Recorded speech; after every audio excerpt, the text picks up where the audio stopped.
sebelah kanan kiri Shalom. Saya juga menyapa Bapak Ibu Saudara menyaksikan secara online Shalom dimanapun Bapak Ibu Saudara berada. Tetap percaya kalau Tuhan Yesus hadir di tengah-tengah Bapak Ibu Saudara. Amin. Mari kita masuk ke hadiratnya, kita nikmati hadiratnya. Bapak dalam surga kami bersyukur Tuhan kalau pada pagi hari ini Tuhan kita semua boleh berkumpul di tempat ini, di rumah Tuhan, di gereja Tuhan untuk beribadah. Biar Kau yang akan berkati setiap puji-pujian dan sembah kami Tuhan agar bisa menyenangkan hati-Mu Tuhan. Kalau pada pagi hari ini juga Tuhan kita semua boleh ada di tempat ini, itu semua bukan karena kuat dan gagah kami Tuhan, tapi karena berkat kemurahan-Mu, karena kasih-Mu atas setiap hidup kami Tuhan. Terima kasih Tuhan, kalau Kau sangat baik, sangat baik bagi hidup kami. Kami mau menaikkan syukur kami Tuhan.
ada yang kena DBD segala macam itu, tapi kita percaya pemeliharaan Tuhan itu selalu sempurna ya. Tetap berserah, tetap percaya kepada Tuhan.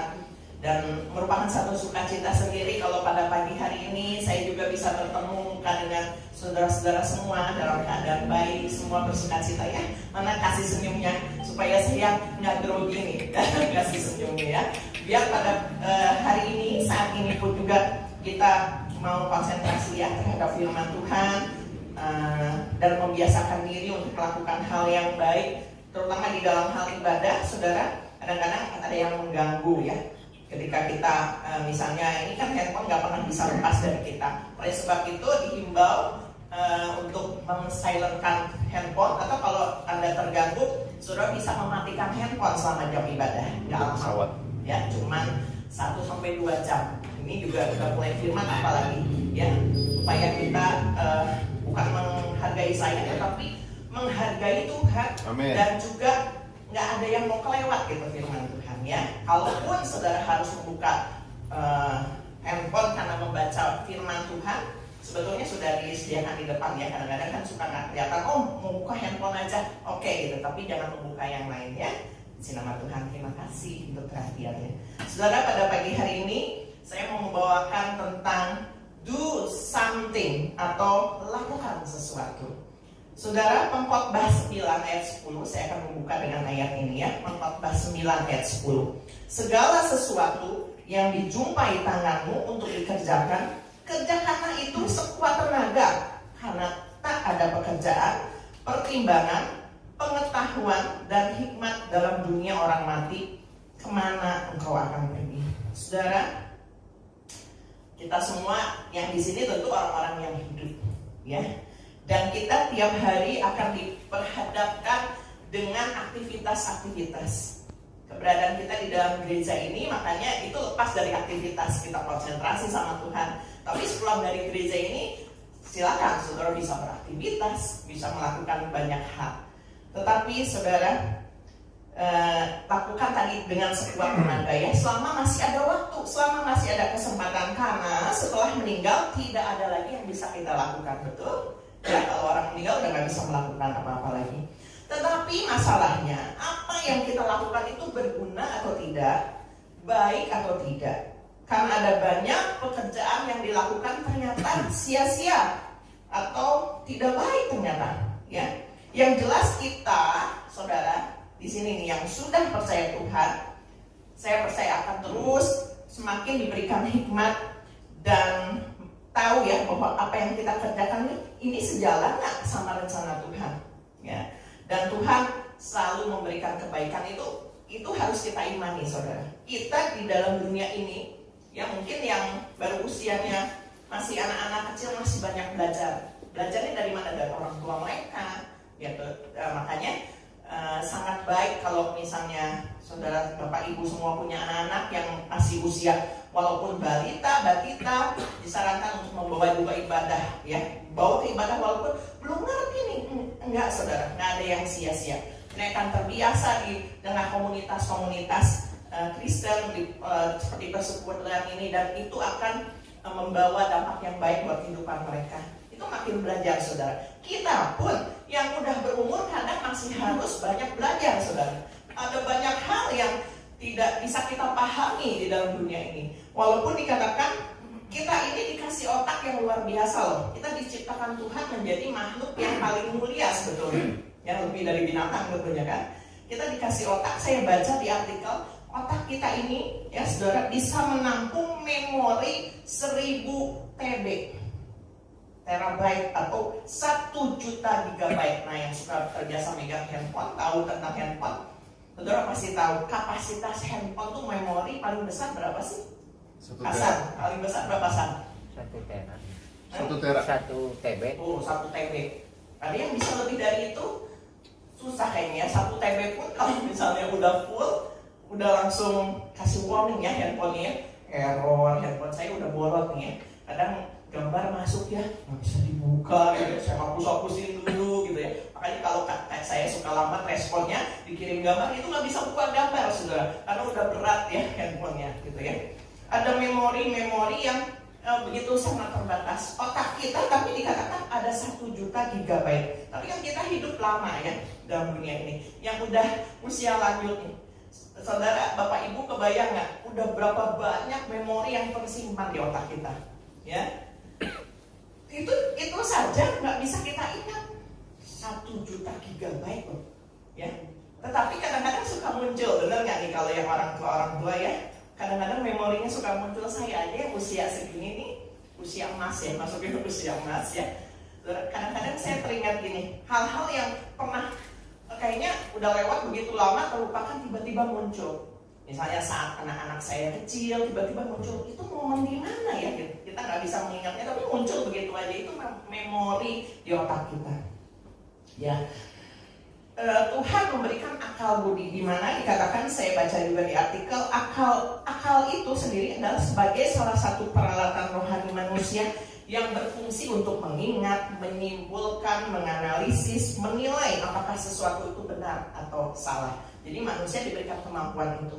Kemudian budi dikatakan, itu adalah salah satu peralatan rohani manusia yang berfungsi untuk membedakan indah atau tidak, estetik atau nilai keindahan gitu ya, indah itu ya, baik atau buruknya suatu tindakan gitu ya, itu dikatakan dari budi, sopan atau tidak sopannya suatu perilaku. Nah, kita dikasih akal budi, itu aja perlu dipelajari saudara, dan kita perlu belajar, banyak belajar, karena ukuran tadi dikatakan baik, buruk, sopan atau tidak sopan tiap orang kadang berbeda. Ada yang misalnya begini aja ya, kita kalau budaya timur, kalau misalnya kita melewati gang sempit misalnya, terus ada orang berkumpul, etik kita gimana kalau lewat ya? Biasanya gini, punten, permisi ya, itu salah satu etik. Tapi mungkin ada sebagian orang yang berkata lewat aja, gang-gang umum lewat aja gitu. Jadi nggak bisa dilihat dari itu gitu ya, saudara ya. Nah, jadi pikiran kita sebagai manusia harus sebetulnya terus mengalami pembaharuan. Kalau nggak nanti bahaya untuk kita sendiri. Ya, jadi pada dasarnya kenapa, saudara? Kita harus mengalami terus pembaharuan. Kita ini manusia yang berdosa dikatakan. Pikiran sangat mudah disusupi oleh dosa, pikiran negatif, bahkan trauma-trauma di masa lalu. Saudara pernah mengalami atau pernah saudara melihat atau menyaksikannya, ada orang yang trauma akan masa lalunya sehingga dia tidak mau atau tidak bisa melakukan satu tindakan ketika ditanya trauma ya gitu. Ada yang trauma makan tertentu, terus ada seorang artis yang trauma megang rambutan, nggak tahu ya traumanya apa gitu. Ada yang trauma di ketinggian gitu ya. Itu trauma-trauma yang membuat kita tidak bisa melakukan salah satu tindakan gitu ya. Jadi pikiran akan berpengaruh terhadap perbuatan kita. Kalau tidak diperbaharui, maka hati kita bisa menjadi tidak beres dan akan berpengaruh terhadap apa yang kita lakukan. Kita mau melihat beberapa contoh terlebih dahulu. Saudara tentu ingat kisah tentang Maria Marta. Waktu itu Maria Marta ini kedatangan tamu spesial, kedatangan Tuhan Yesus ke rumahnya. Terus mereka menyambut dong, ya menyambut, Tuhan datang. Kalau ada seorang tamu nih, apalagi tamu spesial datang ke rumah saudara, apa yang saudara lakukan? Disiapin ya, tentunya ya setidaknya disuguhkan minuman, atau kalau perlu, kalau spesial dijamu, saya masakin deh, atau pesanin makanan seperti itu. Nah, yang dilakukan saat itu adalah ya, yang dilakukan Marta terutama, dia sibuk di dapur dikatakan ya. Dia ngerjain, mungkin dia masakan yang enak untuk Tuhan Yesus. Baiknya Marta?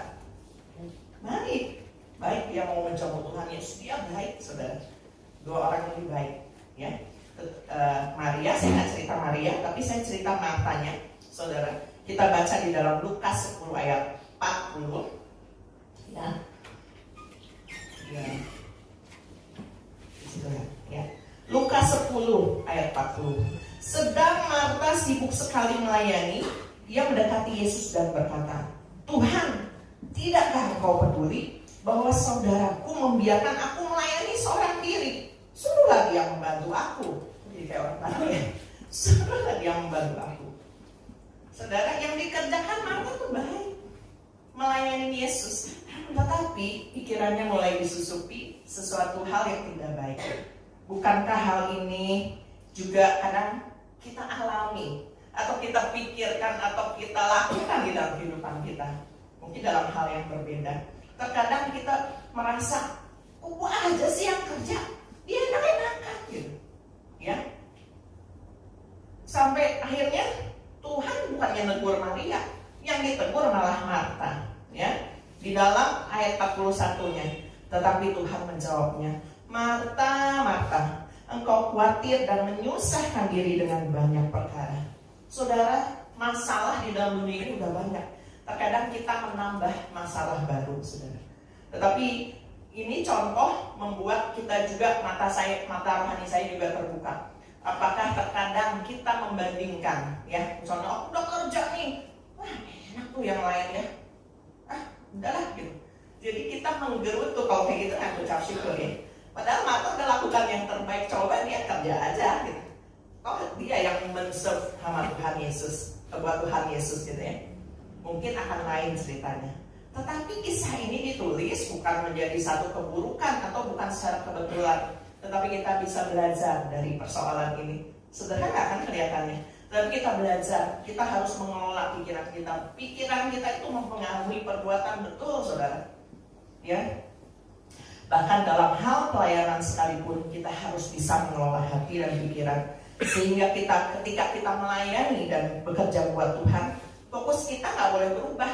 Fokus kita kan buat Tuhan, ya, memberi yang terbaik gitu. Jangan biarkan disusupi oleh hal-hal dengan yang tadi gitu. Kata Tuhan, katakan apa ke Marta? Nyusahin diri sendiri gitu, ya.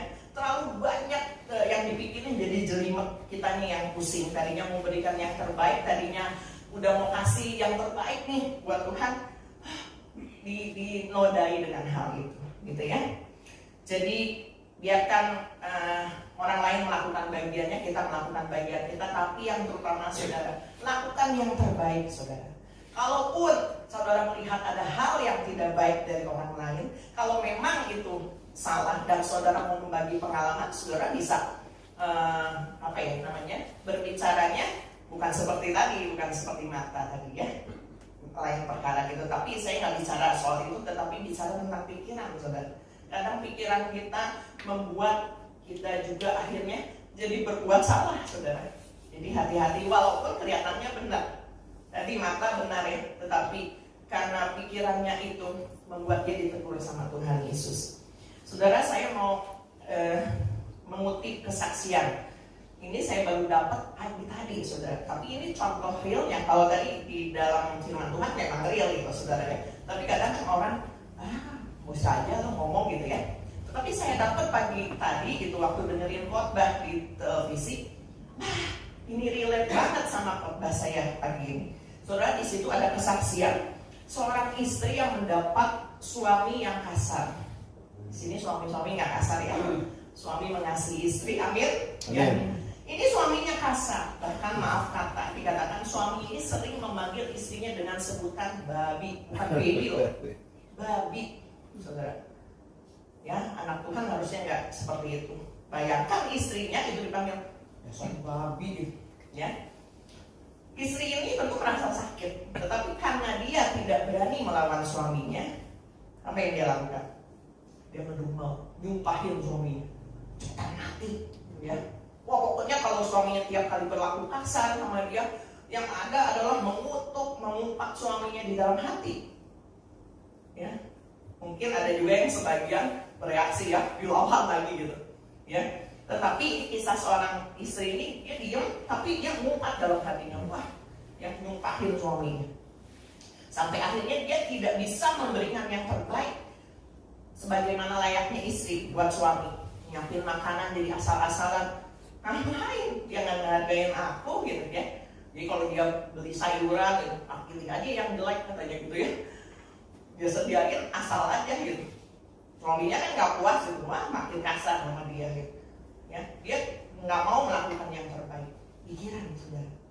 Sampai suatu saat istri ini dijamah oleh Tuhan, istrinya dulu dijamah Tuhan. Ya, dijamah Tuhan sehingga akhirnya suaminya belum berubah, masih bersikap kasar gitu ya. Dan istri ini dikatakan dia mulai melakukan tugas dia sebagai seorang istri, mulai masak yang enak, mulai melayani suami dengan kasih. Suaminya belum berubah, tapi Tuhan bisa mengubah hati suaminya ketika istrinya mulai melakukan yang terbaik. Itu karena siapa, saudara? Karena Tuhan, bukan buat kekuatan, bukan kekuatan diri sendiri.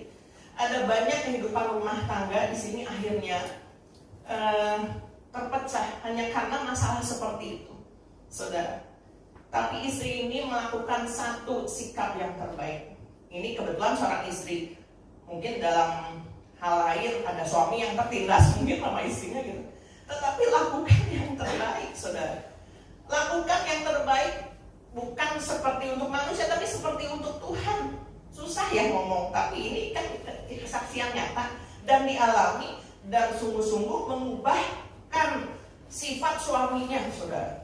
Itu nggak 1 hari 2 hari, tapi istri ini akhirnya setelah dijamah hatinya oleh Tuhan, dia udah nggak memandang lagi tuh mau suaminya mau memanggil dia babi, dia melakukan tugasnya sebagai seorang istri. Dia melayani dengan baik, kasih yang terbaik. Susah kan, saudara? Di saat suaminya belum berubah, tetapi suaminya bisa berubah. Benar, panggilannya akhirnya nggak babi lagi, benar-benar baby, dad. Itu susah loh, itu mengubah sifat seseorang seperti itu. Tapi Tuhan sanggup, amin. Ya. Nah, di dalam 1 Korintus 10 ayat 31 dikatakan, aku menjawab, jika engkau makan, atau jika engkau minum, atau jika engkau melakukan sesuatu yang lain, lakukanlah semuanya itu untuk kemuliaan Allah. Jadi, jangan tunggu orang lain berubah, saudara. Jangan penuhi pikiran kita dengan hal-hal yang akan merugikan diri kita sendiri. Mungkin kita mau mengubah orang itu ya, terutama yang dekat biasanya. Kalau orang lain sih kadang-kadang ya udahlah gitu ya. Kita mungkin ngelihat, oh berarti kita nggak boleh gitu ya, paling gitu ya kita menilai kadang. Tapi kalau orang yang tadi yang terdekat, istri kita sendiri, suami kita sendiri, kesel kan gitu. Tetapi jangan tunggu orang lain berubah atau melihat keadaan orang lain mempengaruhi pikiran kita, akhirnya mempengaruhi perbuatan kita. Tapi lakukan yang terbaik. Bahkan jika engkau makan, minum, melakukan sesuatu yang lain, lakukan itu untuk kemuliaan Tuhan. Tujukan untuk kemuliaan Tuhan. Amin. Amin. Yes, puji Tuhan. Saudara, Petrus pernah ditegur Yesus dengan keras. Ya, sampai dikatakan begini, ya. Yesus berpaling dan berkata kepada Petrus, "Enyahlah iblis, engkau suatu batu sandungan bagiku, sebab engkau bukan memikirkan apa yang dipikirkan Allah, melainkan apa yang dipikirkan manusia." Lihat, saudara, Petrus yang seorang murid, salah satu seorang murid yang dikasihi Tuhan Yesus pun pernah melakukan hal yang menurut Petrus, aku bertindak benar, mau bela Yesus gitu. Tapi Tuhan Yesus katakan, engkau suatu batu sandungan bagiku. Pikiran kita kadang gak sejalan sama Tuhan, jauh, saudara. Tetapi biarlah kita mau terus memahami hatinya Tuhan. Dengan cara apa? Baca firman tiap hari. Di sini banyak contoh-contoh kehidupan. Saudara mungkin bisa melihat contoh kehidupan. Saudara kan hidup ya di dalam dunia ini.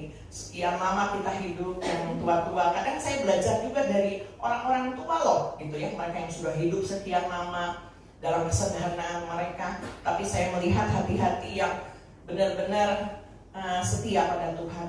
Saya itu jadikan satu pembelajaran buat saya. Biar kita dalam kehidupan ini belajar. Ada banyak hal yang tidak bisa kita pikirkan ya kadang-kadang, tetapi Tuhan tahu memberikan yang terbaik buat kita.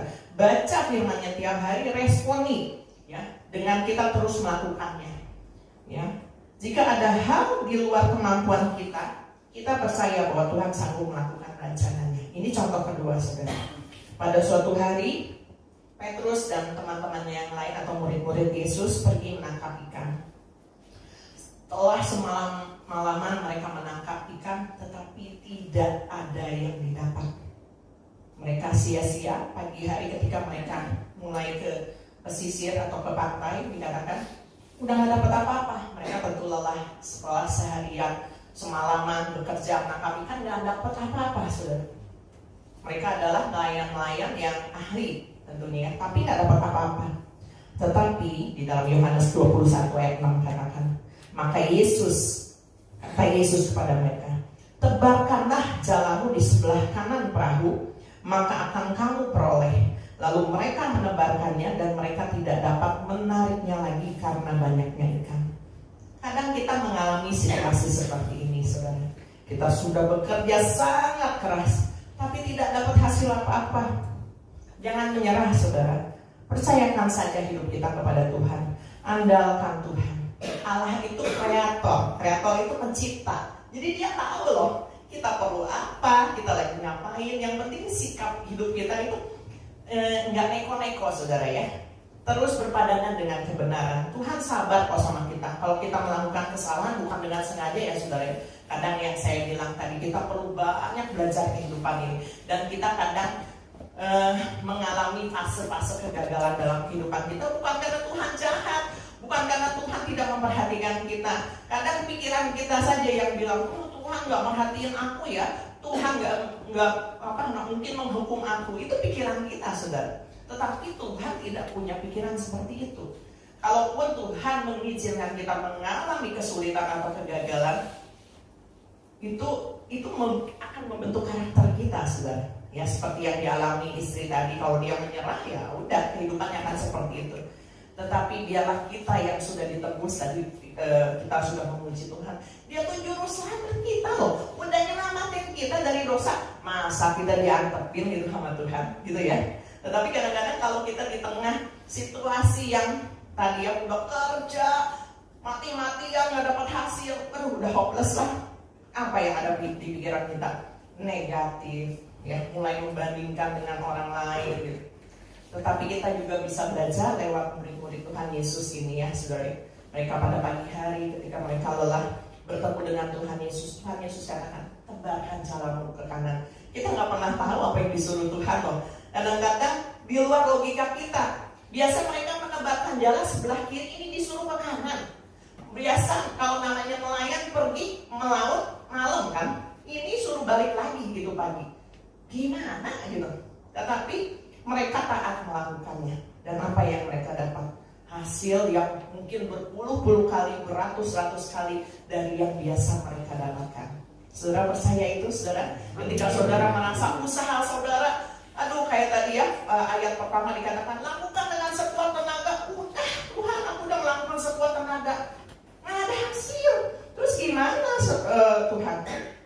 Berserah kepada Tuhan. Mentaati firman-Nya, jangan gini ya. Kadang itu kontradiksi, jadi kita perlu minta hikmat sama Tuhan. Kita harus bekerja dengan sekuat tenaga gitu. Tapi jangan paksakan kehendak, saudara. Ada yang bilang, maksudnya kita harus ngotot dong, kalau nggak kita nggak dapat apa-apa. Oke, gitu. Tetapi melakukan sesuatu dengan sekuat tenaga itu juga harus dalam kontrol Tuhan, artinya tidak lepas dari kebenaran. Ada berapa banyak saat ini di dalam dunia ini ya, kita saat ini kan gampang sekali ya melihat di medsos itu kasus korupsi. Wow ya saudara, mungkin kita melihat enak ya hidupnya gitu, gue gitu juga deh korupsi gitu. Syukur-syukur nggak ketahuan, saudara. Hal yang di luar kebenaran suatu saat akan terbuka. Lihat sekarang ya, semua dibukakan gitu ya. Bukan Tuhan jahat loh gitu. Tiap orang punya pengalaman hidup masing-masing. Tetapi kalau orang itu bertobat dan menyadari bahwa hidupnya tuh udah ditebus sama Tuhan, ya, diselamatkan, dia tidak akan berbuat seperti itu, saudara ya. Jadi sekarang kembali kepada diri kita masing-masing, saudara. Ketika kita mengalami mungkin situasi seperti yang dialami murid Yesus tadi, nggak dapat hasil apa-apa, jangan nyerah, saudara. Tetap mentaati firman Tuhan, memegang janji Tuhan, memuji Tuhan, menyembah Tuhan, berdoa kepada Tuhan dengan tidak jemu-jemu. Itu yang bisa kita lakukan, saudara. Ya, karena dikatakan Tuhan mampu memberikan yang terbaik jauh melebihi apa yang bisa kerjakan, melampaui jauh dari pikiran kita. Amin. Nggak bisa berpikir loh kayak tadi, masa disuruh kebarin sebelah kanan nggak kepikir kan gitu. Tapi kita udah baca gitu. Kadang-kadang kita cobain gitu ya. Tetapi cara Tuhan tuh nggak bisa pernah ditebak, saudara. Ya. Jadi lakukan saja yang terbaik asal tidak bertentangan dengan firman Tuhan. Terus belajar, ngelihat ya di firman Tuhan ini kan nggak hanya hal-hal yang baik aja yang ditulis. ada banyak kegagalan-kegagalan, kita bisa belajar dari hal itu saudara. Bahkan kegagalan hidup kita sendiri. Jangan menyerah, tetapi kita terus tadi ya, pegang firman Tuhan juga. Apa yang aku lakukan itu seperti untuk Tuhan, bukan untuk manusia. Lakukan yang terbaik aja. Kalau pikiran kita, isi memori kita dengan firman Tuhan, agar yang buruk-buruk itu nanti akan keluar dengan sendirinya. Kotoran-kotoran sampah-sampah akan keluar. Dan ketika pikiran hati dipenuhi firman Tuhan, pikiran kita dipenuhi firman Tuhan, hati kita juga pasti berubah saudara. Kepahitan, hal-hal yang buruk, ya, itu akan keluar dengan sendirinya. Dan tidak ada tempat untuk pikiran negatif, ya, hal-hal yang lain. Tapi yang ada adalah semangat yang baru, semangat untuk memberkati orang lain. Itu artinya do something, saudara. Lakukan sesuatu untuk kemuliaan bagi nama Tuhan. Amin. Ya, saya juga sudah berkali-kali menyampaikan kesaksian kami secara pribadi di keluarga. Di saat kami juga mengalami masa-masa sulit, kami tidak tahu berbuat apa lagi. Pikiran manusia kami, mungkin dengan berbuat ini kami bisa menghasilkan uang untuk membayar kuliah anak kami gitu ya. Tetapi Tuhan itu luar biasa. Sepertinya terlambat tapi nggak terlambat. Tuhan sediakan di luar nalar kami, saudara. Kemarin juga saya mendengar khotbah seorang pendeta dikatakan Tuhan tuh melakukan hal yang supranatural. Kita ngerjain bagian yang natural-naturalnya aja deh. Yang bagian supranya bagian Tuhan. Jadi ada kadang kita terlalu sulit memikirkan ini gimana caranya Tuhan. Lakukan aja yang bisa kita lakukan saat ini yang terbaik. Selebihnya bagian Tuhan. Percayakan kepada tangan Tuhan ya. Tuhan yang selalu atau sanggup memelihara kehidupan kita. Bagian kita adalah taat sama Tuhan. Sama seperti murid Yesus tadi. Taat aja sama Tuhan gitu ya. Kadang ada yang nggak mau taat. Kadang-kadang kita dikasih hati nurani. Caranya seperti ini nih udah. Ya tentunya tadi ya harus membaca firman. Kalau yang nggak baca firman, gimana bisa kita tahu melakukan yang baik gitu ya? Nggak mau taat. Dengerin pendapat-pendapat orang. Ingat di firman Tuhan juga ada dikisahkan seorang raja yang dia mau ngambil keputusan, dia minta nasihat kepada para tua-tua, terus kepada orang-orang yang pintar juga depan cendekiawan. Tapi dia memandang remeh terhadap nasihat yang tua-tua. Dia menerima nasihat yang pintar nih. Kelihatannya ini nih yang terpakai nih gitu ya. Tetapi ternyata itu salah, saudara. Yang dia ambil keputusannya salah dan menghancurkan dirinya. Terkadang seperti itu ya, saudara. Jangan ngandelin manusia, saudara. Kepintaran manusia aja terbatas, saudara. Itu kalau secara logika kan, kuno nih nasihatnya gitu ya.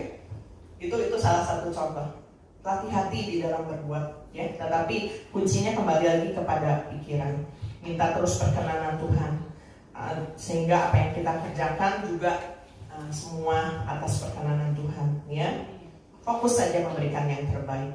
Nah, kisah-kisah kehidupan tadi itu juga membuat kita terus bergerak, saudara, ya. Mungkin di saat ini ada saudara yang sedang mengalami masalah dalam kehidupan saudara dan belum terselesaikan. Tetapi do something, ya. Saya mau men-sharekan 2 hal aja pagi hari ini. Do something good, saudara. Lakukan yang baik, saudara. Di dalam Matius 5 ayat 16 dikatakan, hendaknya terang bercahaya di depan orang, supaya mereka melihat perbuatanmu yang baik dan memuliakan Bapamu yang di surga. Biarlah perbuatan kita, dikatakan perbuatan baik bukan karena kita, tetapi ketika kita melakukan perbuatan baik, pastikan itu memuliakan Bapa di surga. Jangan mempermalukan Tuhan. Sekarang di medsos ya, itu netizen lebih seket ya, itunya komentar-komentarnya dari silet, saudara. Mungkin kalau saudara kena pisau atau silet sakit gitu ya, tetapi komentar netizen tuh lebih sakit, saudara. Itu disorot, saudara. Pendeta salah aja itu luar biasa ya. Netizen menghujat, mengkritik gitu, saudara. Nggak ada yang luput dari kesalahan. Tetapi saudara, kuncinya kita lakukan yang terbaik. Do something good. Melakukan yang baik berarti melakukan hal-hal yang sesuai dengan kebenaran firman Tuhan. Saya sekalian menyimpulkannya, saudara ya. Jadi do something good ini melakukan hal-hal yang baik sesuai dengan kebenaran firman Tuhan, bukan kebenaran diri sendiri. mau belajar untuk terus merendahkan diri, untuk diubah. Maksudnya merendahkan diri ini untuk diubah oleh Tuhan loh. Tidak sombong, tidak keras hati, tetap setia dan taat, saudara. Ya, puji nama Tuhan. Dan juga yang kedua adalah do something with love, saudara. Bukan sekedar kata, oh aku mengasihimu, I love you, tetapi prakteknya nggak ada. Tetapi perbuatan kita harus dilandasi dengan kasih dan ketulusan. Do small things with great love. Kadang yang kita lakukan mungkin hal yang kecil, tetapi lakukan dengan kasih. Ya, saya merasa bersyukur dengan komunitas yang ada, yang Tuhan percayakan untuk kami gembalakan. Segini aja kami udah bersyukur, saudara. Dan saya boleh melihat perbuatan-perbuatan baik yang saudara lakukan, mungkin hal kecil, tetapi saya percaya itu nggak luput dari perhatiannya Tuhan. Contoh yang terbaru saja, saudara ya. Di belakang, saudara, kalau saudara mau perhatikan, ada sebuah benda yang baru. Ayo perhatiin nggak? Begitu masuk, buka pintu, ada sesuatu yang baru. Ada yang perhatiin? Kalau yang udah tahu jangan bilang. Coba ada yang tahu nggak? Coba jawab. Oh, Gerson tahu? Meja ini. Ada meja itu ya. Meja besi. Itu pemberian seseorang, saudara ya. Papanya Tessa. Ya. Kalau saudara perhatiin dulu, kita kalau naruh wadah kopi itu di atas tiang yang bekas bunga, saudara. Jadi kalau itu kedumpaknya tumpah semua, saudara. Berkali-kali. Iya, gitu nanti ngumpetin kapas. Tapi ada yang memperhatikan, kita nggak minta loh, saudara. Begitu dapat, wow, itu amazing, saudara. Ya, itu meja kokoh loh, saudara ya. Jadi kita nggak pernah itu udah bagus tuh ya, ditaruh buat tempat kopi gitu, nggak tumpah-tumpah lagi. Itu small things, tapi with great love Tuhan perhatikan. Bahkan hal-hal yang lain, yang bersih-bersih gereja, Kiki suka nyuciin piring. Kalau kamu melakukannya dengan kasih, dengan segenap hati yang terbaik aja deh, Tuhan perhatiin loh. Terus yang lain, ibu-ibu ya, kalau misalnya ada acara, mau masak apa? Saya luar biasa ya ngelihat ibu-ibu di sini gitu, nggak kekurangan energi. Amin. Tuhan itu lihat loh, saudara ya. Lakukan semuanya tapi dengan kasih, saudara. Tuhan luar biasa. Ini aja yang manusia gitu kadang-kadang kita, wow, amazing, perhatian kecil itu luar biasa. Apalagi Tuhan hatinya masa sih nggak tersentuh, ya. Biarlah pagi hari ini kita belajar sesuatu. Do something good, lakukan yang baik. Do something with love, lakukan dengan kasih. Amin, saudara. Ya. Saya mau menutup dengan ini, saudara. Ada mungkin saudara juga pernah dengar kisahnya, kisah nyata tentang segelas susu. Saudara pernah dengar ceritanya? Ada seorang anak kecil yang bukan gembel ya sebetulnya, tapi dia masih punya keluarga tapi miskin, sangat miskin. Sehingga untuk istilahnya mencukupi kehidupan sendiri juga orang tuanya nggak bisa. Tetapi suatu hari ketika saya nggak ingat, maksudnya tadi saya nggak baca lagi, cuman yang saya ingat seperti ini, ketika dia bertemu dengan seorang wanita, saudara. Wanita ini memberikan segelas susu untuk dia. Yang saat itu dia sedang kehausan, dan itu diingat sama anak kecil itu. Singkat cerita, ketika waktu berlalu, suatu hari wanita ini sakit, saudara, sehingga harus menyebabkan dia harus dioperasi, dan harus dioperasi jantungnya. Saya juga nggak tahu gitu ya, pokoknya dengan biaya yang besar. Dia ke rumah sakit, pas akhirnya berhasil operasinya, wanita ini, wah saya harus bayar bagaimana nih, biaya operasi sangat besar sekali. Tetapi ketika dia meminta tagihannya, dia melihat tagihannya sudah lunas. Saudara tahu, karena yang menangani dia adalah seorang dokter yang dulu dia kasih segelas susu. Dari segelas susu loh, luar biasa, saudara. Itu, saudara, kasih menyebabkan perubahan juga di masa depan. Itu akan membawa satu berkat tersendiri. Apa yang saudara lakukan saat ini? Mungkin hal-hal yang remeh, hal-hal yang kecil. Tetapi kalau ketika saudara melakukannya dengan kasih, percayalah, itu juga akan kembali buat saudara semua. Bahkan itu bisa menjadikan berkali lipat. Jadi saudara, ingat kebaikan apa yang sudah orang lain perbuat buat kita. Tetapi jangan ingat-ingat kebaikan kita yang sudah lakukan. Kadang-kadang kan kita suka gitu ya, jangan kebalik, saudara. Kita berbuat baik aja gitu. Tapi jangan ingat-ingat itunya. Tapi kalau orang lain berbuat baik, ingat selalu sebenarnya. Ya. Ayat penutup Filipi 4 ayat 8 dan 9. Jadi akhirnya saudara-saudara, semua yang benar, semua yang mulia, semua yang adil, semua yang suci, semua yang manis, semua yang sedap didengar, semua yang disebut kebajikan dan patut dipuji, pikirkan semuanya itu. Amin. Jadi Bapak Ibu, saudara-saudari yang kekasih, anak-anakku juga ada di atas ya. Yang kita sudah ditebus oleh Tuhan. Pikirkan sesuatu yang baik. Ketika kita memikirkan sesuatu yang jelek, kadang saya juga masih bukan mikirkan sesuatu yang jelek ya, sifat-sifat lama masih ke bawah gitu ya. Tetapi kami di keluarga sering ngedorong. Saya belajar untuk apa yang namanya, kalau kayak kemarin misalnya, saya udah mulai nggak sabaran gitu ya, misalnya suami saya ngingetin, nggak boleh gitu, iya, gitu ya. Walaupun aduh gitu ya, kadang-kadang seperti itu, saling mengingatkan gitu ya, saudara. Kemudian ayat 9, dan apa yang telah kamu pelajari dan apa yang telah kamu terima. Kita belajar saat ini menerima firman Tuhan. Dan apa yang telah kamu dengar, apa yang telah kamu lihat padaku, lakukan itu. Saudara sedang dengar firman Tuhan, saudara membaca firman tiap hari, tetapi kuncinya adalah harus melakukan. Kalau nggak dilakukan sia-sia. Maka dikatakan Allah sumber damai sejahtera akan menyertai kamu. Saudara semua tentu mau disertai Tuhan dalam firman saudara ya. Sehingga apa yang sudah lakukan ya dikatakan berhasil. Amin. Tahun ini adalah tahun kemenangan iman itu saudara. Do something good. Do something with love. Ya saudara. Amin. Ya firman Tuhan ini nggak dilupakan, tapi keluarga gereja ini sudah harus terus meresponi Tuhan, kebaikan Tuhan ya, lebih giat lagi di dalam ibadah, karena tanpa Tuhan kita nggak ada apa-apanya saudara ada hari ini aja karena Tuhan ya. Apapun yang kau perbuat, tak ada maksud jahat, sebab itu ku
Let's do something that glorifies the name of the Lord Jesus. Good morning GBS Calvary Sukabumi. Welcome home. Selamat datang di ibadah GBS Calvary Sukabumi. Senang sekali bisa bertemu dan berfellowship dengan Anda sekalian. Bagi Anda yang baru pertama kali hadir di ibadah GBS Calvary Sukabumi, welcome. Kami senang sekali Anda dapat hadir beribadah bersama kami and be part of our family. Tadi kita sudah mendengarkan firman Tuhan. Biarlah setiap firman-Nya bisa bertumbuh, berakar kuat, berbuah lebat, dan menjadi penopang bagi setiap kehidupan kita. Setiap hari Rabu kita ada doa puasa, jam 5 sore di GBS Calvary Sukabumi. Jangan sampai lewatkan doa puasa ini agar kita bisa terus menjadi penopang bagi gereja GBS Calvary Sukabumi. Lalu hari Kamis minggu depan kita akan ada House of Blessing. Kita akan pergi bersama-sama ke House of Blessing jam 5:30 sore. So, make sure bagi Anda yang mau join, hadir tepat waktu ya. Untuk para kaum wanita, hari Jumat minggu depan kita akan ada Calvary Woman jam 5 sore di GBS Calvary Sukabumi. Mari berkumpul untuk menjadi wanita-wanita yang teguh dalam Tuhan. Untuk anak youth, hari Sabtu depan kita akan ada Calvary Youth jam 5 sore di GBS Calvary Sukabumi. Mari kita terus bersemangat untuk memuji dan membesarkan nama Tuhan Yesus. Setiap hari Minggu kita ada ibadah raya jam 8 pagi di GBS Calvary Sukabumi, lantai 1 dan lantai 2. Dan untuk Calvary Kids di lantai 3. So, I see you guys there. And for the next info, Halo GBS Calvary Sukabumi, welcome home. How is the whole congregation of God doing? Puji Tuhan, aku diberkati. Praise the Lord! GBIS Calvary Sukabumi akan segera membeli sound system tahap yang pertama. Dimulai dari pembelian 1 digital mixer 24 channel dan 2 set Hardwell Eternal 15 Pro column speaker. Dengan total special rate seharga 46 juta rupiah. Dana yang sudah terkumpul dari GBIS Calvary Sukabumi adalah 35 juta rupiah. Praise the Lord! So, bagi Anda seluruh jemaat Tuhan di GBIS Calvary Sukabumi yang tergerak menabur untuk pekerjaan Tuhan, Anda bisa scan QR berikut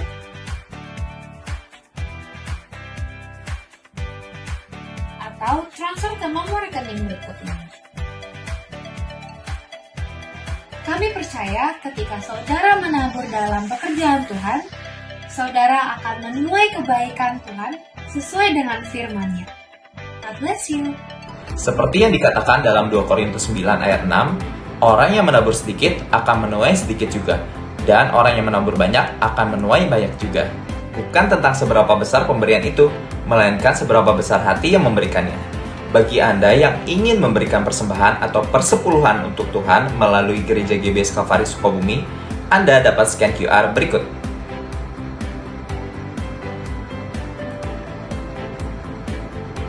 Atau transfer ke nomor rekening berikut ini.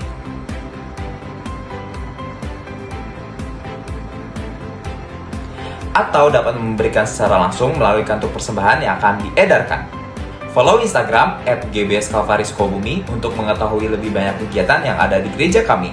Jangan lewatkan kesempatan untuk tumbuh dalam iman dan komunitas. Ingat, bersama Kristus kita lebih kuat. That's all for today. Thank you for watching what's on GBIS Calvary Sukabumi this week. Jesus bless you.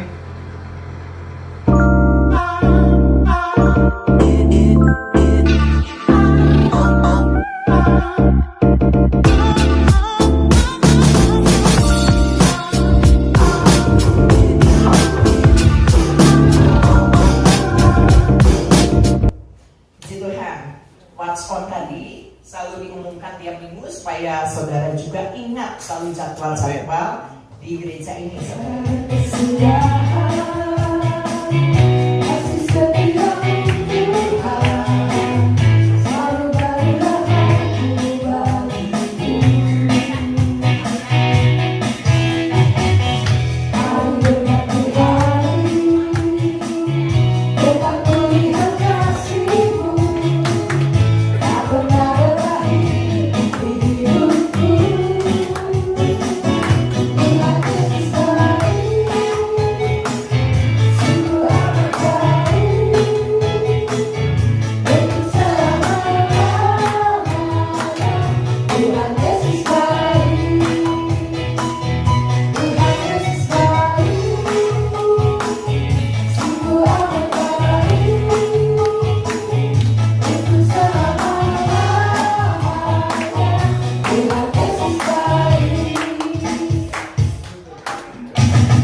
kita akan akhiri ibadah pada pagi hari ini. Saya undang jemaat untuk bangkit berdiri.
Hal yang penuh dengan sukacita, hal yang penuh dengan berkat Tuhan. Dan kami bisa mendengarkan firman Tuhan yang pasti mengubah kehidupan kami. Kami mau melakukan sesuatu Tuhan Yesus yang baik, Tuhan Yesus melakukan sesuatu dengan kasih, terutama kami melakukannya seperti untuk Tuhan, dan kami akan melihat perkara-perkara baik, perkara-perkara ilahi akan terjadi dalam kehidupan kami. Terima kasih Tuhan Yesus. Kami berdoa untuk setiap yang hadir pada hari ini. Kami percaya kami semua sudah diberkati Tuhan. Yang datang dengan sakit penyakit, kami tahu Engkau akan menyembuhkan dan sudah menyembuhkan sakit kami, apapun itu juga di dalam nama Yesus Kristus. Kami yang datang dengan permasalahan kami tahu punya Tuhan yang besar dan lebih besar dalam kehidupan kami. Oleh sebab itu kami percaya Bapa, permasalahan kami yang begitu rumit dalam kehidupan kami tahu bersama dengan Tuhan kami akan melakukan perkara yang luar biasa, dan Tuhan akan menyelesaikan semua masalah kami. Terima kasih Bapak, dan juga kami yang dalam keadaan yang sedih, dalam keadaan berduka, dalam keadaan yang Tuhan Yesus, hati kami hancur. Tuhan sanggup menghiburkan kami, karena Kau adalah Roh penolong, Roh yang menghiburkan kehidupan kami. Terima kasih Bapa, terpuji namamu Yesus. Dan kami Tuhan, kami percaya bahwa Tuhan akan terus ada dalam kehidupan kami. Kami juga akan menyaksikan kepada banyak orang tentang Yesus, sehingga mereka juga boleh percaya kepada Tuhan Yesus melalui kehidupan kami. Dalam ibadah selanjutnya, kami akan membawa banyak jiwa datang kepada Engkau. Orang-orang yang belum percaya, keluarga kami, teman-teman kami, supaya mereka juga diselamatkan seperti kami sudah diselamatkan. Terima kasih Tuhan Yesus, terpuji namamu Yesus. Dari kekal sampai kekal. Saudara, mari kita angkat tangan, kita siap untuk terima berkat Tuhan. Dan ketika doa berkat ini saudara responi dengan katakan amin. Saudara, terimalah berkat yang besar dari Allah Bapa, Allah Putra dan Allah Roh Kudus akan memberkati hidup tinggalmu, memberkati keluargamu, memberkati pekerjaan dan hasil kerjamu, memberkati studimu, memberkati kesehatanmu mulai pagi hari ini sampai Tuhan Yesus datang kembali. Terima berkat itu di dalam nama Tuhan Yesus Kristus. Yang percaya sama-sama kata